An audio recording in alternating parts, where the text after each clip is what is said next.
Hello, everyone. I'm Mr. Low from Excel Software.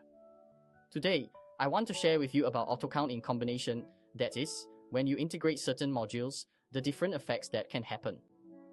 So today, I'm going to explain about item package and serial number, which are very common, especially in computer shops and electrical shops, where they usually use these two modules together. Okay, let me give you. This is just to give you an idea. So if you don't know what item package and serial number are, you can watch our separate video first. I've actually recorded a separate video about serial numbers and another one about item packages. So, why do I say they are used together? You see, what we usually come across are the keyboard and mouse. Okay, you see, a whole computer set needs three things, and two of them are actually related to serial numbers, so we have to assign them a serial number. So only one product doesn't have a serial number, so when we issue an invoice, will it let us update those serial numbers? Okay, so now let's do a demonstration. Okay, here I've already prepared some sample data related to the serial number module. I'll be using the relevant data from the serial number module.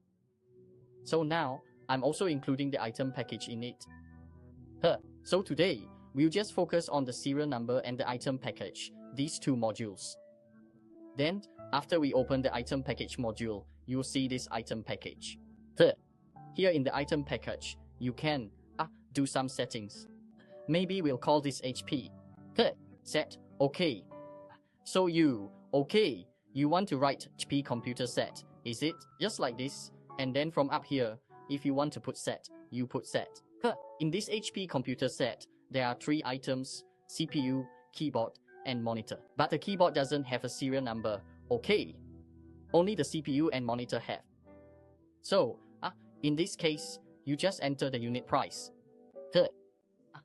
Just enter the unit price. If you have the unit price, just key in those unit prices. So, those who have watched our video will know that it will add up.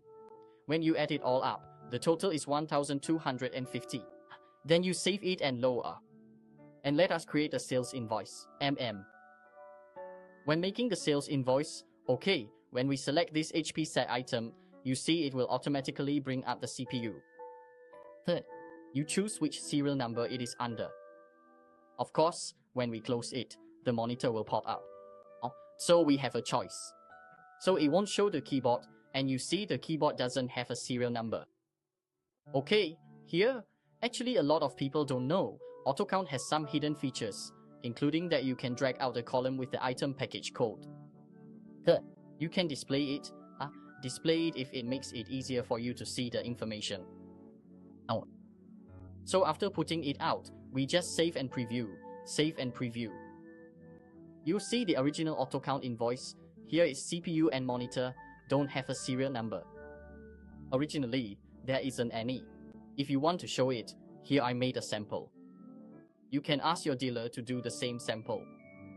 This way, it will show, okay, show the serial number below. Oh, okay. There are many ways. You can add all the serial numbers in front, or you can put the serial number here as well. You can ask your dealer to help design the format you want. Okay, so that's roughly the concept, okay. Also, if we want to find that serial number, we come to this serial number transaction. So you just enter that serial number and it will help you find the relevant document. So you click in and you will see the computer set where this serial number is located in which product. So, the whole concept is just that simple. The entire integrated module is just that simple. Okay, if you have any questions, feel free to contact us. Thank you, everyone.